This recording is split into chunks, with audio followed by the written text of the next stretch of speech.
He was flying in a plane over JFK Airport, and he looked down, he smiled, he said, "One day all that was mine." By the early 1960s, over $30 billion worth of freight was passing through Kennedy Airport every year. Burke taught Hill the art of hijacking the cargo. Jimmy's main thing was hijacking trucks out of the airport. Sometimes we'd steal 2 fucking trucks, 3 trucks a fucking day out of there. You know, and we had warehouses, and we had fucking forklifts, and we had fucking, I mean, we had it down to a fucking science. Hijacking airport cargo had become such a problem that the US government made a film warning freight companies of the mafia's activities. The hijackers easily ply their trade and too often successfully avoid apprehension. Sergeant, I just lost one of my trucks in Brooklyn. The film was too little, too late. The mafia already had a vice-like grip over the airport, with people at every level on the payroll. We had the fucking shop stewards, the fucking, you know, the bosses of the fucking union. You know, they were fucked. It was all connected. I mean, the drivers knew they were getting hijacked. The hijackers knew the drivers. Sometimes they're even related. And those who couldn't be bribed were forced into silence through intimidation. They got away with it because people were afraid. People were terrified. They were literally fucked, seriously. They didn't, what do you get killed? You know what I mean? They'd find them in the fucking trunk of a car somewhere. Once Hill had mastered the art of hijacking trucks, Burke helped him plan a heist that made him in the eyes of the mafia. It was a major deal, and I think that in that sense, Henry earned respect. In 1968, Hill learned through an airport insider that $500,000 in cash was being stored at the Air France depot at Kennedy Airport. But there was a problem. Hill informed his mentor, Jimmy Burke, about a straight-shooting guard who stood in between them and the cash. Together, they hatched a plan to relieve the guard of his keys. The way they did it, they spent many weeks looking over the guy who was in charge of this operation and found out what his weaknesses were. And as I recall, his weakness was pornography and prostitutes. After getting the guard very drunk, Hill and Burke drove him to a motel where the hooker they had hired was waiting. Because the guard hasn't a clue. And he takes his pants off, and then, so of course, boom, they pull the keys, make a copy of the key, put the keys back in the guy's pants. Now, he goes back to work the next day, but they have the key to the Air France safe. On the 8th of April 1968, Henry Hill stole over $400,000 from Air France. You couldn't even fucking carry the fucking suitcases out. I mean, it was clean as a whistle, you know? The Air France heist was headline news. Obeying mafia law, Henry split the haul with the Vario crew. There is no greater gift you can give one of those guys than $500,000 in stolen money. Money talks in that business, and if Henry was going out and sharing the loot with others, then they were going to respect him. I mean, that just sealed it, you know?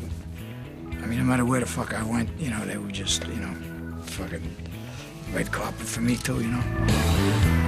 The Air France job earned Henry the underworld respect he had craved since adolescence. And with respect came the keys to the city. We could do any fucking thing we wanted to do in that whole fucking city. I mean, we owned the city.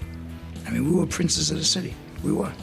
No matter where the fuck we went. He can go anywhere. It's like a magic carpet. He could just go anywhere he wants. You know, he could fly through the world. Henry showcased his newfound wealth at the notorious mob hangout, the Copacabana. To be able to go to the Copacabana, this was a major height of, I think, sophistication. Go sit down at the fucking table in the Copa, and Sammy Davis come over and sit down and have drinks with you. Sinatra come over to the fucking table while he was there, you know. I mean, it was fucking wild. It was chaotic. Henry was riding high, but when he met Karen, played by Lorraine Bracco in Goodfellas, he was forced to question his mobster lifestyle. She didn't know what I did in the beginning. You know, she knew that, you know, I kind of, you know, I thought I was a union delegate, you know. And she was apart from that world that I was in with. Henry and Karen married and moved to this leafy suburb in Long Island. Now Henry made his final attempt to escape the clutches of the Vario crew. It was another way of trying to fucking, you know, insulate myself from those fucking lunatics that, you know, that I was partners with and, you know, hung with, you know. Desperate to become legitimate, Henry bought The Suite, a supper club in Queens, New York. It looked for a moment like he might actually become a restaurateur and a bar owner. That lasted just a matter of months. He just couldn't, he was drawn back in. He just fucking followed me, you know. And the place, you know, the place thrived and became the fucking headquarters. Within months, the suite was a mob hangout full of the people Henry had tried to escape. One of the regulars was Tommy DeSimeone, played by Joe Pesci in Goodfellas.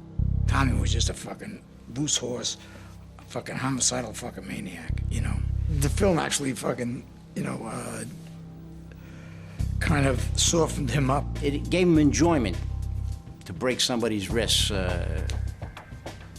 murder somebody, beat him up with a bat. Yeah, he was actually a psycho, and then he was fucking strung out on coke constantly. Tommy would end Henry's attempt to go legit by committing a savage murder inside his club. One night, it was really late, and a guy by the name of Billy Batts was in there. He was a made organized crime figure, very important kind of guy. Jimmy and Tommy just fucking beat his fucking head in. There was an area where we had a slate floor, you know, and Tommy beat him so fucking hard that the pistol fell apart. You understand? Yeah. Get the door!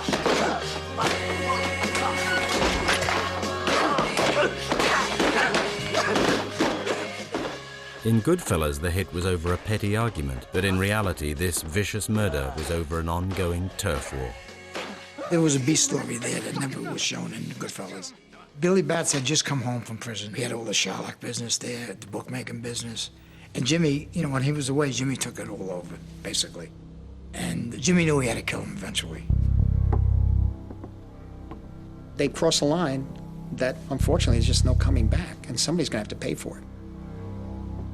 Billy Batts was a made man, a fully initiated member of the mafia. The penalty for killing a made man was death. To ensure the body was never found, they threw Batts into the trunk of Hill's car and drove to Pennsylvania to dig his grave. On the journey, Hill made a chilling discovery. Batts wasn't dead. It was sickening. It was fucking sickening. It was actually sickening, you know? And then we opened the fucking trunk, and he looked at me, he says, Henry, you know, and he just backed the fuck up, you know. They didn't actually shoot him. They just fucking, Tommy just stabbed him 30 or 40 fucking times. Fucking horrible. That ended Henry's ever being able to walk away. It was over. I mean, the suite was gone. He was now the participant in a homicide. And his bond now was to those with whom he had done the homicide. I was always there to do what I had to do. But yet, you know, it used to turn my fucking stomach, you know. And I mean, I lived in fear every fucking day of my life. You know, I did, you know. I mean, I was no... you know, I didn't like the violence involved, you know, but, you know, if I showed any sign of weakness, I know I'd get fucking killed.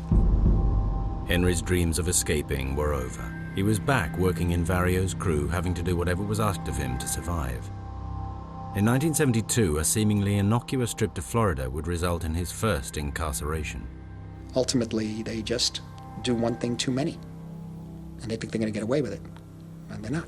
He and Jimmy went down to Florida to pick up some money that was owed. There was somebody had owed a lot of money to some organized crime guys. And we snatched him out of the fucking bar and beat the fuck out of him, you know, smacked the shit out of him, pistol whipped him. My recollection is that we later found out the facts of that case and that they had chained somebody behind a car and dragged them for a good space. And but to Henry, that was just smacking somebody around a little bit. He paid the fucking money the next day. But his sister worked for the FBI. We didn't know that. On November the 3rd, 1972, following a successful FBI investigation, Henry and Jimmy Burke each received 10 years in federal prison on charges of interstate gambling and assault. Fucking, you know, no big fucking deal, you know. 10 years, I'll do 6 years, you know. I'll still be a young guy when I got out, sure enough. You know, and then fucking prison was a fucking joke. You know, when you think of prison, you get pictures in your mind of all those old movies with rows and rows of guys behind bars. But it wasn't like that for Wise Guys. It really wasn't that bad, except that I missed Jimmy. He was doing his time in Atlanta. Give me 2 steaks while you're in there, all right, John? Sure enough, she goes in. I mean, everybody else in the joint was doing real time, all mixed together, living like pigs. but we lived alone. We give the impression of it being breezier than it was. To add to the irony of it, with the music that's playing and that sort of thing, and getting lobsters. But this was what we had guards who told us this is the reality too. I mean, it was all there. It's all there. I mean, there's certain people who were privileged. Hill's privileges were paid for by bribing the guards, and that meant earning on the inside. Hill turned to fellow inmate Paul Mazzy, who showed him how much money could be made dealing narcotics. They used to joke to us, you fucking stupid fucks, you fucking around with trailer trucks, we'll fucking give you 2 shoeboxes full of fucking heroin, and it's 10 times as much money as you make off 10 fucking trailers. You know, sounds like a pretty fucking good idea. That starts to eat away, and money always corrupts. Corrupts the corrupted. It was a turning point for Henry. By selling narcotics, Hill was breaking a sacred mafia edict that was punishable by death. The reason that they have the edict is not because they have any moral compunctions about the use of narcotics or selling narcotics. It's because the experience going back to the 50s and 60s is that drug dealers turn on the higher-ups, and the higher-ups in the organized crime families wanted to ensure they wouldn't be the victims of their underlings who got caught selling drugs. It was too easy, you know what I mean? Henry was now concealing his part in Billy Bat's death and his drug dealing from his mob bosses, and he was getting hooked on the drugs he was secretly selling. The high life was slipping away. I was fucked. I was literally fucked, you know what I mean? Mere months after his release from prison, Hill would become involved in the biggest cash robbery ever committed on American soil. That's when life really became insane. What should have been his defining moment